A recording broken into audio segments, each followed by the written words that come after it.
Hello बच्चों, आज हम आप सबके लिए लेकर के आए हैं जो आपके यूपी बोर्ड परीक्षा में जीवन परिचय लिखे जाते हैं उसके बारे में आज हम आपको बताएंगे कैसे आपको जीवन परिचय लिखना है, जिससे आपके एग्ज़ाम में आपकी कॉपी का बहुत ही अच्छा इफेक्ट पड़ेगा। एग्जामिनर आपकी कॉपी देखते ही आपको अच्छे नंबर दे देगा। जितने नंबर का जीवन परिचय आता है पूरे के पूरे नंबर आपको देगा। आइए बेटा चलते हैं, देखते हैं। आज है आचार्य रामचंद्र शुक्ल का जीवन परिचय, एक बच्चे के द्वारा लिखा गया है। और देखते हैं इस बच्चे ने इतना बेहतरीन लिखा है, आपको ऐसे ही अपनी बोर्ड परीक्षा कॉपी लिखनी है जैसा इस बच्चे ने लिखा है। देखिए, सबसे पहले उसने लिखा है आचार्य रामचंद्र शुक्ल, फिर उसने क्या लिखा है, संक्षिप्त जीवन परिचय। आपको ऐसे ही बोर्ड परीक्षा में संक्षिप्त जीवन परिचय डाल करके हेडिंग बनानी है और उस हेडिंग के अंतर्गत आपको लिखना क्या क्या है उस पर हम चर्चा करते हैं। आपको ऐसे ही लिखना है, ऐसे अगर आप लिखते हैं तो आपको नंबर अच्छे मिलेंगे। देखते हैं बेटा क्या लिखा है इसने।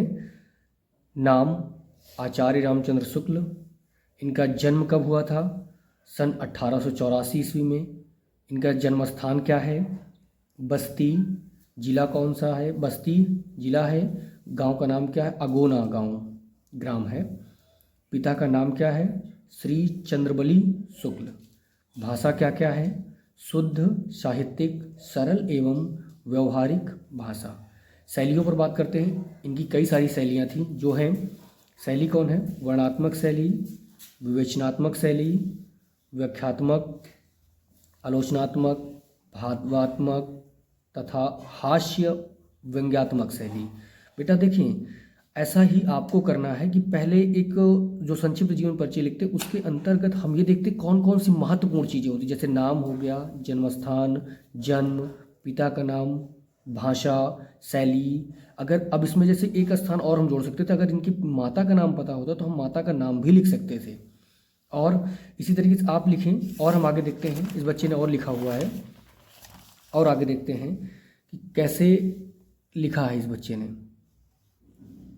ठीक है बेटा, आगे देखते हैं इसमें कौन कौन सी महत्वपूर्ण बातें इसने जोड़ी हैं। शिक्षा, शिक्षा क्या थी इनकी, FA इंटरमीडिएट। लेखन विधा क्या है इनकी, आलोचना लिखा है इन्होंने, निबंध लिखा है, नाटक लिखा है, पत्रिका, काव्य, इतिहास आदि। इनकी आजीविका, आजीविका क्या थी इनकी, अध्यापन और प्राध्यापक और लेखन थी। साहित्य में इनका पहचान क्या था, निबंधकार, अनुवादक, आलोचक, संपादक।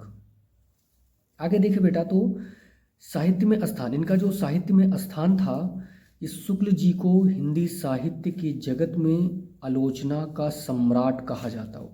कितना अच्छा इस बच्चे ने लिखा। आपको ऐसे ही बोर्ड परीक्षा में कॉपी लिखनी है, हूबहू इसी के जैसा आपको लिखना है, तभी आपको नंबर अच्छे मिलेंगे। इनकी मृत्यु हुई है सन 1941 ईस्वी में। अब बेटा ये तो हमारा रहा संक्षिप्त परिचय। अब संक्षिप्त परिचय के बाद हम देखते हैं जीवन परिचय।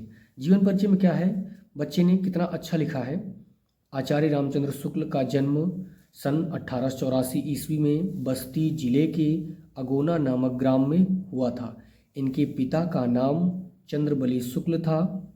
इनकी प्रारंभिक दीक्षा इनके पिता के पास ही राठ तहसील नामक ग्राम में हुई थी। FA इंटरमीडिएट में आने पर इनकी शिक्षा में बाधा उत्पन्न हुई तथा गणित में कमज़ोर होने के कारण ये आगे नहीं पढ़ सके। बेटा कितना अच्छा इस बच्चे ने लिखा है, सुंदर राइटिंग अच्छी है इसकी। इसने जो मेन इम्पॉर्टेंट पॉइंट्स हैं उन पॉइंटों को इसने क्या किया है, हाईलाइट किया है। आगे देखते हैं बेटा हम।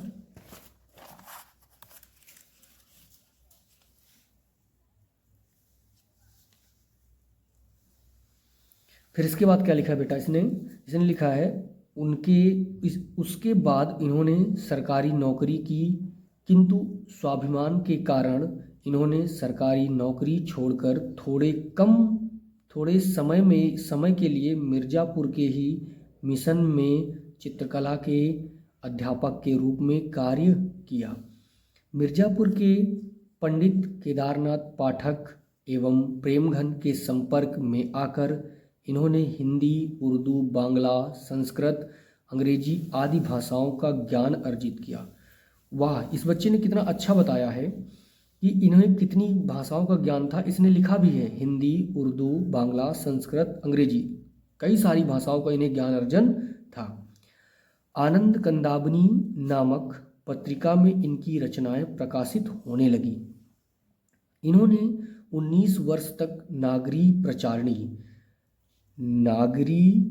प्रचारिणी सभा काशी में हिंदी शब्दसागर के सहायक संपादक का पदभार ग्रहण किया।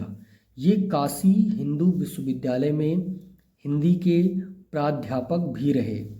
वहाँ के बाबू श्याम सुंदर दास के अवकाश ग्रहण करने के बाद हिंदी विभाग के अध्यक्ष हो गए। इनकी गिनती उच्च कोटि के विद्वानों में होने लगी। हिंदी साहित्य के शुक्ल जी का प्रवेश निबंधकार कवि के रूप में हुआ। कहने का मतलब ये है कि शुक्ल जी का जो हिंदी साहित्य में प्रवेश हुआ वो एक निबंधकार के रूप में हुआ। नाटक रचना में भी इनकी एक विशेष रुचि रही। तत्पश्चात आलोचना इनकी विशेष व प्रिय विधा बन गई। इन्होंने लेखन क्षेत्र में अपना विशिष्ट स्थान प्राप्त किया। बहुत अच्छा बेटा इसने लिखा है। इसी तरीके से आपको बोर्ड परीक्षा में हूबहू ऐसी ही कॉपी लिखनी है। जैसा इसने देखो हाइलाइटर से एक नीली स्केच पेन का उपयोग करके इसने छोटी छोटी चीज़ों को हाईलाइट किया हुआ है। ऐसे आपको भी करना है बेटा। आगे देखते हैं।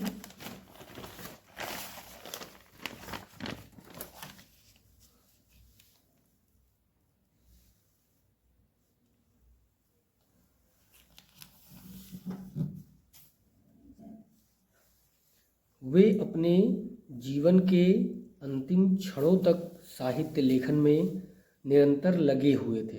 साहित्य लेखन विधा में दक्ष शुक्ल जी ने जीवन के अंतिम पड़ाव में साहित्य साधना का साथ नहीं छोड़ा तथा लेखन कार्य करते हुए इस महापुरुष ने सन 1941 में स्वर्गवास हो गया।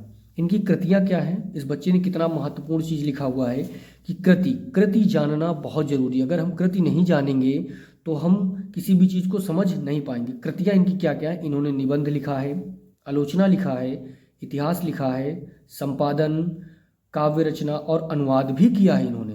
निबंध में क्या क्या है? चिंतामणि 2 भाग में प्रकाशित किया इन्होंने और एक विचारा विधि है। आलोचना क्या क्या है? रस मीमांसा, त्रिवेणी, सूर, तुलसी और जायसी पर आलोचना भी की है इन्होंने। इतिहास में इन्होंने हिंदी साहित्य का इतिहास 1929 में लिखा, जो बहुत ही महत्वपूर्ण है। आज आप देखेंगे तो इसकी बहुत ही इतिहास में बहुत बड़ा नाम इसने कमाया हिंदी साहित्य के इतिहास में।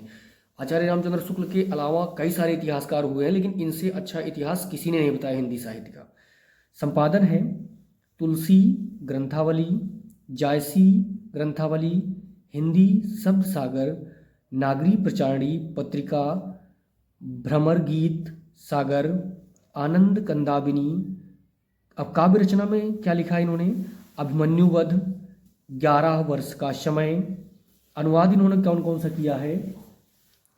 मेगास्थनीज का भारतवर्षीय विवरण, आदर्श जीवन कल्याण का आनंद, विश्व प्रपंच, बुद्ध चरित। इस बच्चे ने कितना अच्छा लगा। ऐसे आपको भी लिखना है जिसके बहुत ही कामगार चीज होगी ये। अब आपको बता दें कि इस बच्चे ने जो कृतियां लिखी है वो तो बहुत अच्छी लिखी है, लेकिन आपको जो कक्षा 10 में बोर्ड परीक्षा में जो प्रश्न पूछे जाते हैं उसमें सिर्फ और सिर्फ एक कृति का नाम पूछा जाता है। आपको ऐसे नहीं लिखना है, आपको इन सब में से किसी एक कृति को चुनना है और उस समय आपको उसी कृति को एक ही लिखना है, सिर्फ और सिर्फ एक लिखना है। आप ऐसे ही इसे करें जिससे कि आपके लिए बहुत ही महत्वपूर्ण होगा।